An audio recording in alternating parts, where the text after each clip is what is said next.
बउआ BRABU बिहार विश्वविद्यालय मुजफ्फरपुर के वे सभी स्टूडेंट्स जो पार्ट 2 के स्पेशल एग्जाम में भाग ले रहे हैं या फिर भाग लेने वाले हैं, आपके लिए बहुत ही इंपॉर्टेंट है ये वीडियो। इसमें मैं आपको टिप्स एंड ट्रिक्स दूंगा। अब सब्जेक्ट चाहे आपका आर्ट, साइंस, कॉमर्स, कोई भी सब्जेक्ट हो, आपको कई सारी चीज़ें मैं बताऊंगा कि क्या करना है और क्या नहीं करना है एग्जाम में, क्योंकि ये आपके लिए आखिरी मौका होने वाला है। यदि इसमें आप पार्ट 2 में सफल ना हो सके तो फिर आपका पार्ट 3 भी, अगर आप पार्ट 1 सब क्लियर होगा, कोई उससे फ़ायदा नहीं होने वाला है। फिर से आपको न्यू एडमिशन लेना होगा। तो मैं एक एक करके सब चीज़ बता दे रहा हूँ इस वीडियो में। अब सब्जेक्ट चाहे आपका आर्ट, साइंस, कॉमर्स कुछ भी हो, आपको एग्जाम में क्या करना है, ठीक है। तो पहले कुछ चीज़ें का ध्यान रख लीजिए कि एडमिट कार्ड के साथ साथ आपको आधार कार्ड भी लेकर के जाना है, ठीक है। गर्मी का दिन है तो अपना व्यवस्था आप देख लीजिएगा, और एक दो वीडियो मैंने और बना दिया है, उसको जा करके देख लीजिएगा कि किस चीज़ का ख्याल रखना है। इसके साथ ही किस दिन कौन से सब्जेक्ट का एग्जाम है, और उसको आप जा करके देख लीजिएगा, आप सबको समझ में आ जाएगा। ये लंबा वीडियो हो जाएगा, उसके बारे में हम इसमें उतना नहीं बताएंगे। सबसे पहले मैं बता दे रहा हूँ कि पेन कलर का चुनाव। तो यदि आप 2 कलर के पेन से लिखना चाहते हैं तो लिख सकते हैं, कोई दिक्कत नहीं है। एक ब्लैक एक ब्लू से, ठीक है, कोई दिक्कत नहीं है। ब्लैक से लिख लीजिएगा क्वेश्चन और ब्लू से आंसर आप लिख सकते हैं, यदि आपके पास पर्याप्त टाइम है तो। पर्याप्त टाइम नहीं है तो एक ही पेन से लिखिए, कोई दिक्कत नहीं है। और आप 1/4 पहले अपने कॉपी में 1/4 पहले आप खींच लीजिएगा। ये आगे मैं आपको बता दे रहा हूँ अटेंडेंस। अटेंडेंस आपको भाई जरूर बनवा लेना है, ठीक है। यदि छूट जाए तो आप वहाँ के जा कर के बोलेंगे कि भाई मेरा अटेंडेंस छूट गया है। और यदि आपका रोल नंबर बेंच पे नहीं रहता है तो कोई बात नहीं, जा कर के बोलिएगा उनको। कभी कभार ऐसा भी होता है कि रोल नंबर आपके जो अटेंडेंस सीट है उस पे भी नहीं होगा, तो उनको बता दीजिए कि देखिए भाई ये मेरे पास है, एडमिट कार्ड वगैरह है, सारा प्रूफ है, तो एग्जाम मुझे देने दिया जाए। तो वहाँ पे क्या करेंगे, वो अटेंडेंस सीट में खुद से कलम से लिख करके आपका अटेंडेंस बनवा देंगे, ठीक है। ये सब चीज़ें होगी। अब टिप्स और ट्रिक्स पे बात करते हैं तो सबसे पहला आपको राइटिंग पे ध्यान देना है। राइटिंग यदि आपकी अच्छी है, बहुत अच्छी बात है, आप कोशिश कीजिएगा। यदि अच्छी है, आपका राइटिंग स्पीड भी अच्छा है, तो जितना भी लिखेंगे आप सारा का सारा पेज में एकदम सुंदर सुंदर अच्छे राइटिंग में लिखेंगे। नहीं, यदि राइटिंग आपकी उतनी अच्छी नहीं है तो कोशिश कीजिएगा कम से कम एटलीस्ट 3 पेजेस, कम से कम 3 पन्नों में एकदम स्लो स्लो और सुंदर सुंदर राइटिंग में लिखना है, ठीक है। और यदि किसी क्वेश्चन का आंसर आ रहा है और क्वेश्चन का आंसर नहीं भी आ रहा है तो कैसे लिखना है, वो हम सब इसमें एक एक करके आपको बता देंगे। और सेकेंड नंबर पे हम आपको बता दे रहे हैं नंबरिंग की बात, ठीक है। नंबरिंग में एक चीज और ध्यान रखना है आपको कि यदि किसी क्वेश्चन का आंसर आपको नहीं आ रहा है फिर भी उसको छोड़ करके नहीं आना है भाई, ठीक है।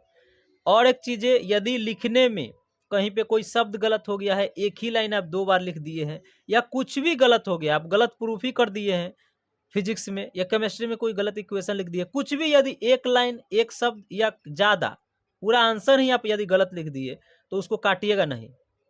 गलत है तो है, उसको रहने दीजिए। काट दीजिए तो आपका नंबर चला गया, नहीं काटिएगा तो नंबर आ जाएगा। बस इतना ख्याल रखिए भाई कि गलत है तो है, नहीं काटना है उसको।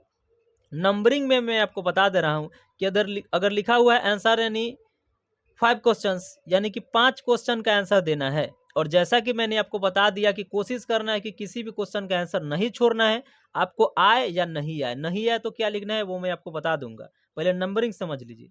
तो नंबरिंग में अगर 8 क्वेश्चन दिया गया है, ठीक है भाई, और उसमें लिखा हुआ है कि कोई भी 5 क्वेश्चन का आंसर लिखना है, तब आप, यदि आपको याद है 1 और 2 नंबर का, ठीक है भाई, 1 और 2 नंबर का याद है, उसके साथ ही यदि आपको 7 नंबर का याद है, ठीक है, 1 2 7 याद है, तो बहुत सारे स्टूडेंट ये करेंगे कि पहले 1 का आंसर लिख लेंगे, 2 का लिख लेंगे, 7 का लिख लेंगे, क्योंकि उनको आता है।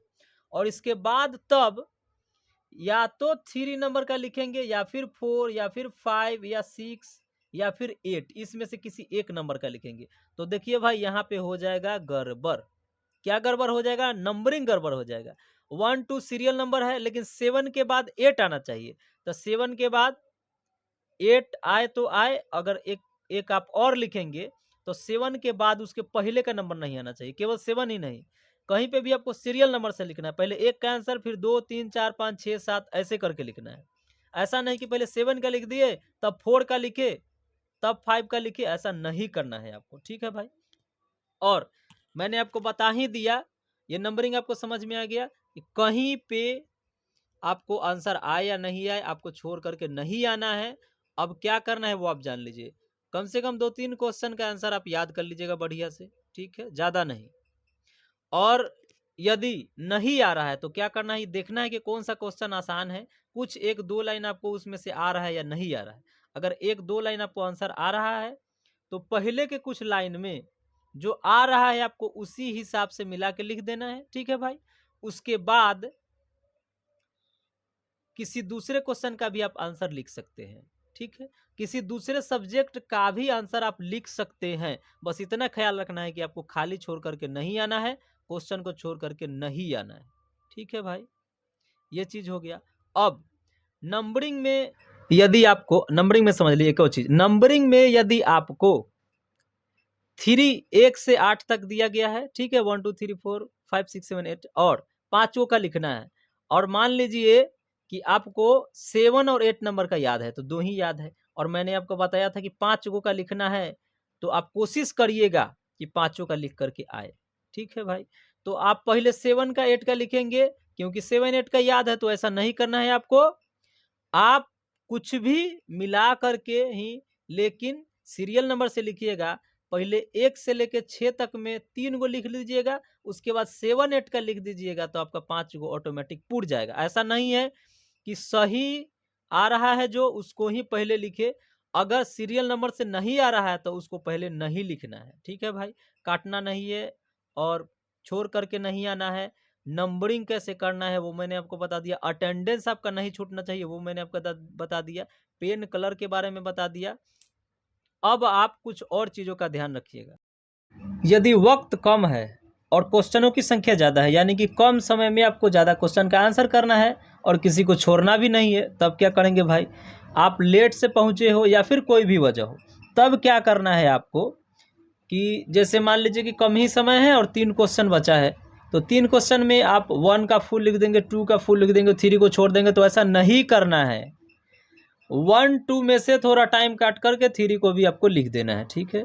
तो कोशिश करना है कि पहले जो क्वेश्चन लिख रहे हैं वो थोड़ा ज़्यादा लाइन में हो, उसके बाद दूसरा, और उसमें से भी कुछ काट छाट करके टाइम।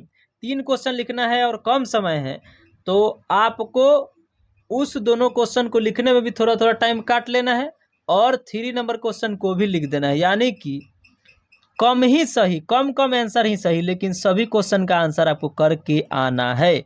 कुछ भी छोड़ करके नहीं आना है, चाहे वो आप उस क्वेश्चन का आंसर हो या ना हो, आपको मिला करके लिख देना है। तो ये सब चीज़ें मैंने आपको बता दिया। यदि किसी प्रकार की कोई समस्या है तो ये व्हाट्सअप है, इस पर आप मैसेज कर सकते हैं, व्हाट्सअप कर सकते हैं, ठीक है। फिर दूसरे वीडियोज में मिलेंगे। थैंक्स।